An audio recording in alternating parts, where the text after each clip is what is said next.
So the war begins. Little fella's people is killing Lloyd's people, and Lloyd's people is killing little fella's people.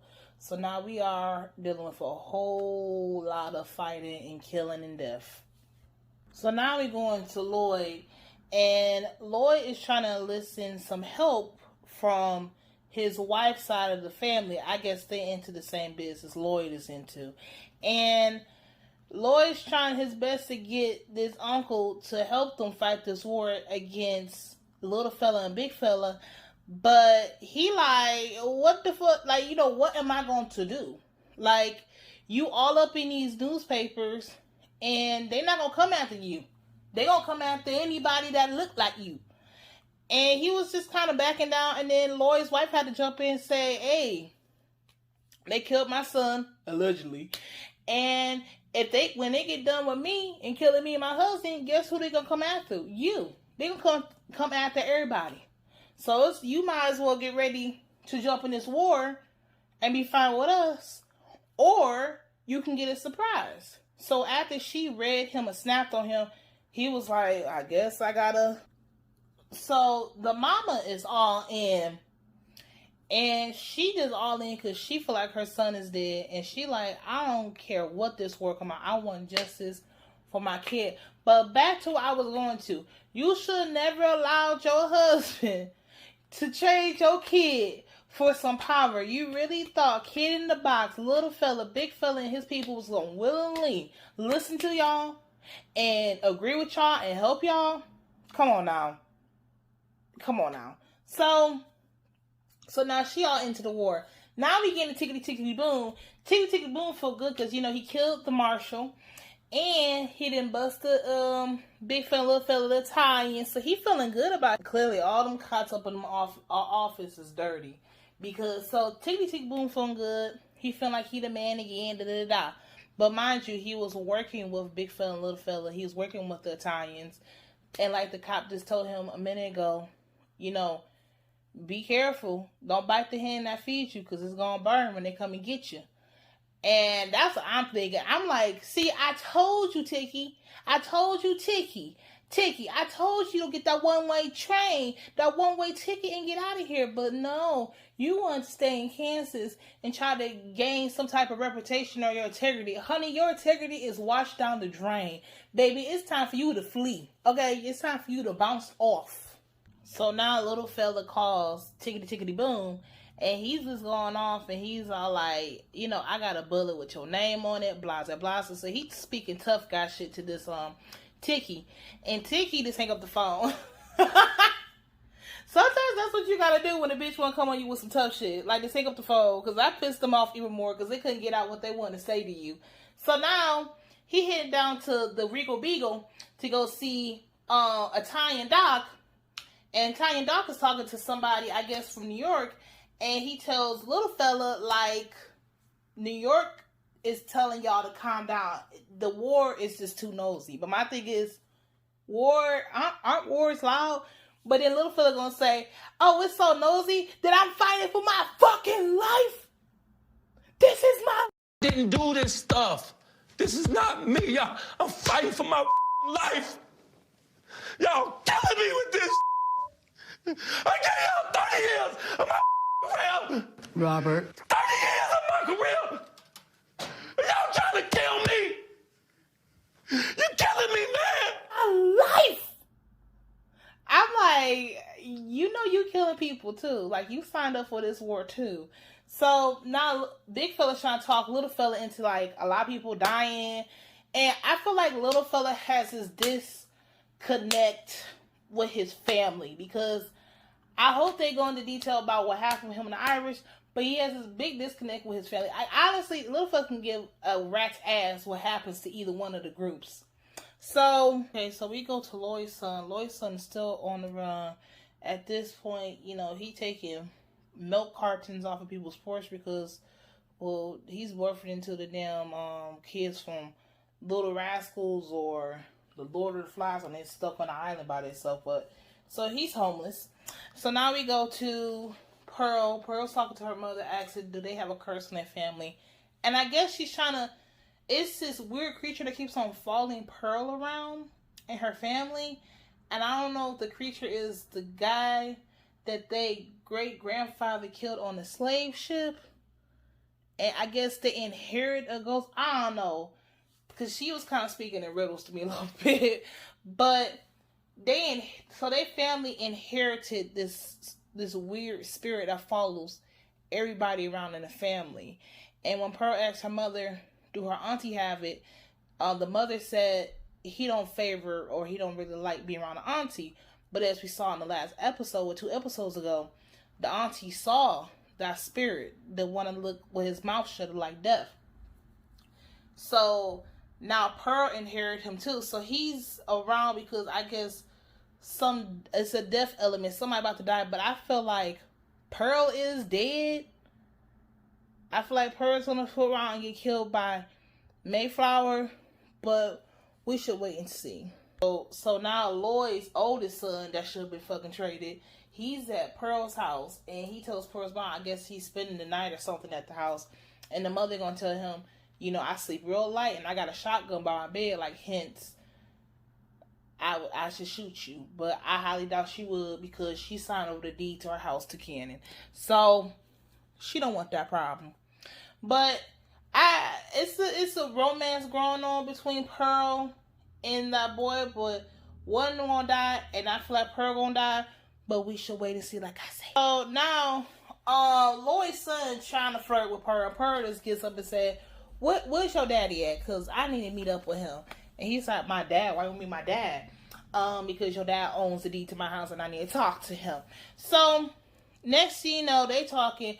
Here come Deathflower come walking up the stairs on their property. And my thing is, bitch, I didn't give you permission to walk on my property. So she walk up the stairs, and she's all like telling Pearl, oh, I need to speak to you. I need you to come to my apartment now. And Pearl is like, no. So then Lloyd's son tries to shake Deathflower's hand, and she gonna blow him off, right? So she tells Pearl, well, you know what? We don't have to fight in front of him, and da-da-da-da-da. We need to handle this right now. So then she tried to go reach out and grab Pearl, and Lloyd's son stepped in front of Pearl. And she's like, give me my ring. That's what Deathflower said. She said, give me my ring, and I'm going to call the cops. Most killers love doing that because they don't want the wrong. But, we in America. So Pearl is like, okay, go ahead, call the cops. And I can tell the cops what I saw in your apartment and how you've been poisoning people and how you're poisoning them pies. So now Deathflower all shaking in her boots like, what she just say to me? And then Deathflower gonna say, nobody's gonna believe you. Nobody. It's so funny because I was on a conversation with somebody 2 days ago. And this bitch that act just like Deathflower gonna say on the phone to me, nobody's gonna believe you. So that's the American demonic shit. So she tried to reach out. So her and Pearl going back and forth, and then Lloyd's son gonna say, well, I believe Pearl, and then Deathflower gonna say, well, somebody that counts. So I've been like, at this point, it's like, go get your daddy, because your daddy is a white man in America, and if her white daddy go to the cops, tell the cops that she got drugs in her house and she's poisoning people with and poisoning the pie with, they will lock Deathflower up, okay? They would listen to her father over Deathflower. So this Karen bitch gonna tell her it's a special place in hell for you after I did that charity work for you. And it's like, girl, what charity work did you do, you psychopath crazy bitch? So Lloyd's son is trying to tell her to leave, and she is not paying no damn attention. She is like, he is not there. And, Pearl is like, what place are you? The places that she said some slick, and I say, get her, Pearl, get her, because you damn sure ain't going up, because you going closer to down than anything. So Deathflower really is trying to come for Pearl, and we won't allow that, because guess who come back in town? The auntie. And another thing, she was talking to Pearl, but she was pointing that old dirty ass witch figure at her. Bitch, don't direct that energy at me.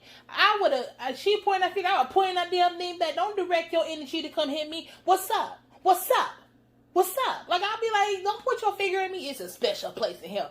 Bitch, it's a special ass whooping you won't fucking get if you think about or try to come in my fucking dreams. Because when she told her, oh, I seen your dream. Bitch, break through my motherfucking window. I'm gonna wear you out. I'm gonna beat your motherfucking ass. She done got me mad. She got me thinking I'm Pearl now. Definitely, I've been sitting at the window. I said, come jump through my window. Be like for real off of fronting. See it through your window. Jump through my window. I will beat your ass. I will beat your motherfucking ass, bitch. And I had my damn white motherfucking daddy said if you broke in trying to attack him, bitch, I will beat your motherfucking ass. You come through my motherfucking window, bitch. I've been sitting there waiting. Okay, so now we get into little fella meeting up. Well, Leon is meeting up with little fella with his uncle, and the uncle that we saw early in the episode is trying to get Leon in position to take over Lloyd's position, like take over the town and the slaughterhouses.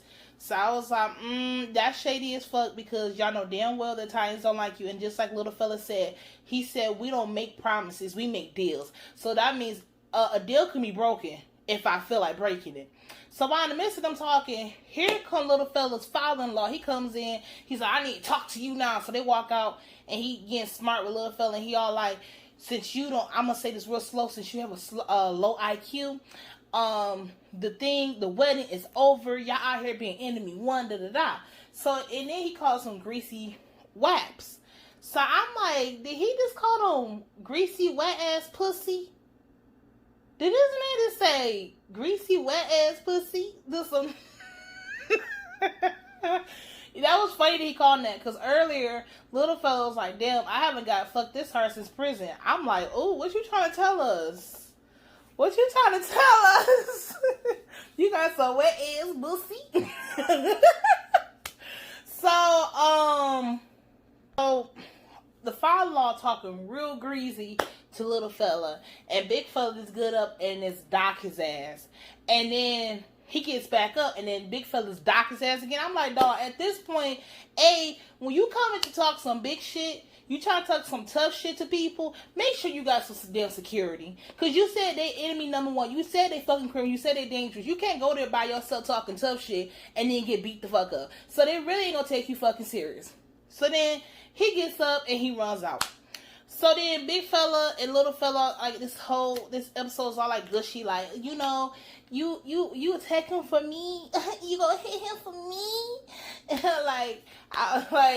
so little fella is just blushing over big fella, like, oh, you gonna fight him for me, like, ew. And I'm still not believing that they like each other. I'm like, I know a smoke screen when I see one, so no. So now we go to Lloyd Cannon. Lloyd, like, he's damn near ready to damn cry. Everybody that he's reaching out to go help is not helping them. They are on the low. Clearly, Lloyd and the black people in that town are not criminals, and they are not fucking killers. They damn survivors. Because they said, hells to the no, we cannot come help you. So, Lloyd at this point is just like, he's just lost for words. Like, he feel like his son's dead, which my thing is, y'all need to go find out where his body is at. Then, on top of that, his business is falling apart. Lloyd would have been better going to Internet Connect High School. I'm playing. Lloyd would have been better just being the businessman that he is. Lloyd is not a criminal. Lloyd is not a killer. Lloyd is a damn survivor. And they talk tough shit, but it's like, they got nobody. And then the people that makes it even worse is that your own damn people ain't gonna come back up and fight with you. And then on top of that, one of his men told him that the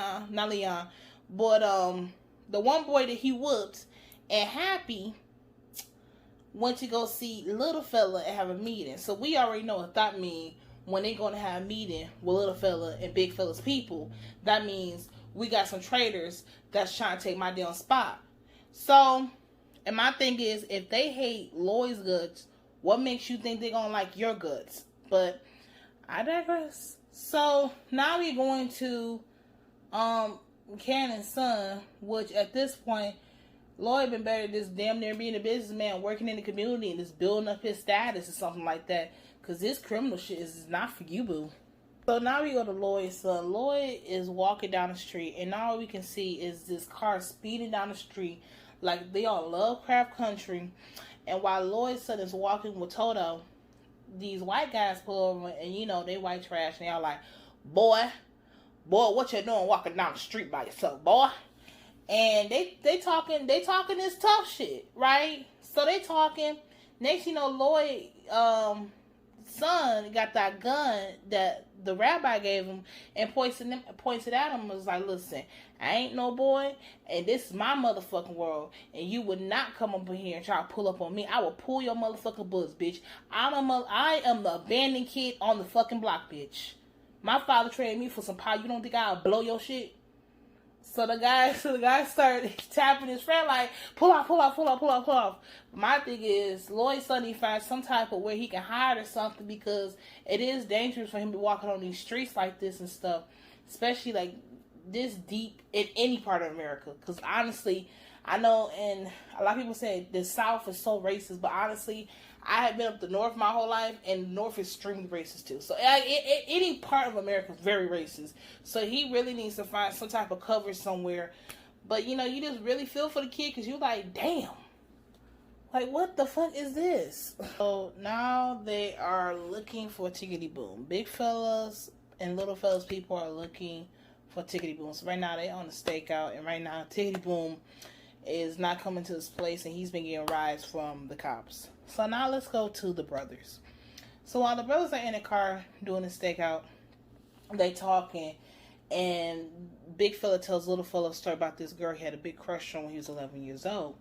And how when he had a crush on her and stuff, you know, he came to her house and he pronounced his love to her and said that his heart's the moon and she's the sun, which represents that he is very sensitive, and it can represent that how he's really dedicated and close to his family, and it can represent him going back to his homeland.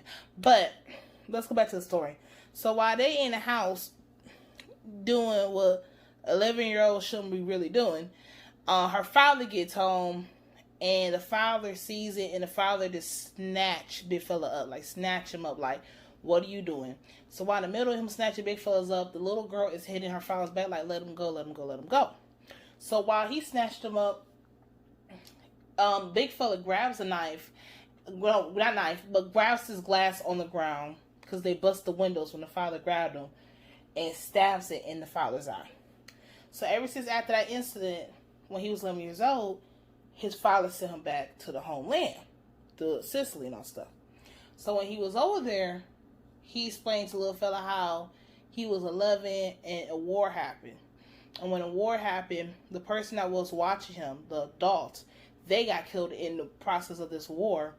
And he was left 3 weeks eating tree bark and, you know, sleeping, wearing dead man's shoes, like he was just by himself, 11 years old in this war. And he was explaining to little fella why his father sent him off. So I guess they trying to grow this bond together and stuff. But my thing is, if a motherfucker tell you they, first of all, stabbed somebody in the hourglass, and then they got sent off to their homeland and it was a war, and they had to spend 3 weeks eating tree bark, yeah, you can't be civilized with them. Right there is a no. That's why Cannon trying to fuck around, trying to do this business, trying to be a classic man, gentleman with these people is not working. These people, like Kid in the Box said, the most dangerous person is a kid in the box. So I'm just saying, yeah. Okay, so now we go to Tickety Boom. Tickety Boom decides to go back to his apartment, which I don't know why he go back to his apartment, knowing good and well everybody know where he live. So he goes back there, and when he gets in the apartment, they didn't throw all his little panties and stuff around and his dolls, and they throw it around the house and dirty his house up and everything. So it clicked to him like, oh my God, the Italians were in here, but it's like it should have clicked that they was going to come to the place you live. So now he about to walk out the door, he sees like this shadow. So now he freaking out, so he runs in the back. He go out the back door. He run upstairs, he get in the car, and you know his ass is unstable. He get in the car, The car door he can't find the damn keys, can't start the car up, and then on top of that, he didn't even know it's another car staring right at him with little fella and big fella in the car. And then he trying to grab his gun, the gun drops out his hand. So it's like, nigga, this time for you to die. So big fella gets up and he walking in slow motion and stuff because he the hitman, and he kills Tickety Boom. So while he kills Tickety Boom, he walk off, and while he walks, he trips. Before that happens, little fella got out the car and said, "Can you hurry up, get back in the car, because I gotta go pee." And you know, Fargo love that comedian timing. So he walking, and big fella trips. Okay, he trips. And when he trips, the gun shoots him right in the fucking head. So when he trips, I guess his hand went up and it shoot him right in the fucking temple. So I'm like, how the fuck? I told you his ass was Aquarius. What? First of all, that is some clumsy shit. Second of all, if that ain't karma for your fucking ass, I don't know what is. Okay? Because he just shot this man, and then he shot himself. I'm like, I don't know how little fella gonna explain this to the big dogs, but how do you explain that shit? How do you explain somebody shooting themselves on accident? How the fuck? What in the step on a crack and break your mama's back shit is this? So now we get to Death Flower. And she so she snuck in the house. And first of all, I'm like, is y'all sleeping that damn tough that y'all couldn't hear her open the damn door? And then Lloyd's son was sleeping downstairs. I'm like, you couldn't hear the door opening? I'm like, I thought the mama said they sleep light. So Mayflower come up in the house. She walk upstairs and she got some poison in her hand. So she getting ready to inject this poison in Pearl. And all of a sudden, that spirit of that guy that kidnapped them black people came. I guess he like the spirit of death. I guess he's cursed to protect the family or something like that. Comes and, I don't know, whispers something in her ear. And she screams and panics and runs out the door. So when she runs out the door and runs back to her apartment, she comes in and it's the cops in there. So like a true Karen, she's all like, he woke up. We have a warrant for your arrest. Hands behind your back. You know the protocol. And she's all like, get your hands off of me. I had to grab my purse. Get your hands off of me. I'm calling the cops. And it was like, man, we are the cops. So they dragging her sneaky ass out the house. So they put her in the car. And while she gets thrown in the car, Pearl's mom, dad, and Lloyd's son is just outside the porch just looking at her like, shame on the motherfucking devil, bitch. You can't win when you playing dirty. You cannot win when people are highly protected. And I don't know what type of weird spirit that was. But, and then she gonna lean back like she embarrassed. Bitch, you should be embarrassed if you was walking around acting like Tickety Boom and shaking and shit. That is weird. Get your weird ass in the car. But, yeah. So, Pearl goes and meet up with Cannon.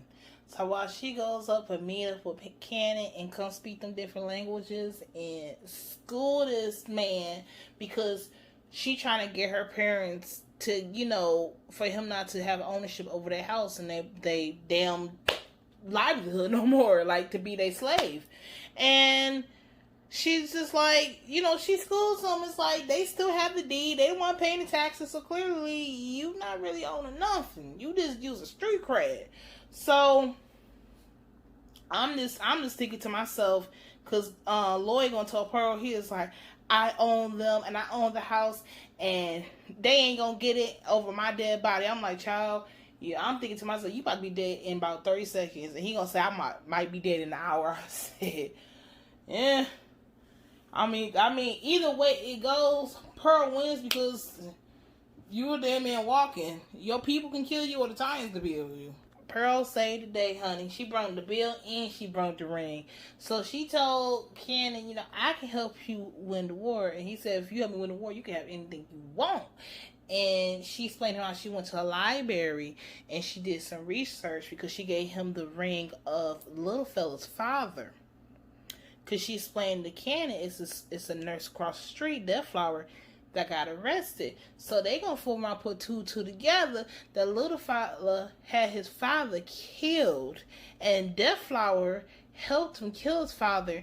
And with the simple fact that Big Fella is dead, and the mobsters in New York is kind of not even rocking with the mobsters in Kansas, it's about to be out. Them Italians gonna fuck little fella up. That motherfucker is doomed because Pearl came with the facts. So, maybe Cannon's luck is like fucking, he got the lucky charm at the end of the rainbow. Shit, sometimes my luck is like that too. When you think all hope was lost and then out of nowhere you just get this lightning bolt, like something has happened. It's like it just shifts on you. It gives me chills thinking about that gift. But that is it for this review on Fargo Season 4, Episode 10. Happy, and we are almost done with Fargo. And I'm almost done with the reviews on Fargo. Make sure y'all subscribe, like, comment. Y'all know what to do. I know the last episode I posted, I had a damn slideshow, but I don't know, YouTube fucked me over or something, and the slideshow did not come out. So I'm definitely gonna make sure the picture is gonna be on here. But yeah, make sure you subscribe, like, watch my commercials.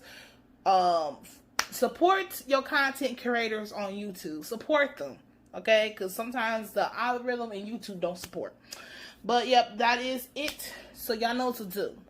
Bye.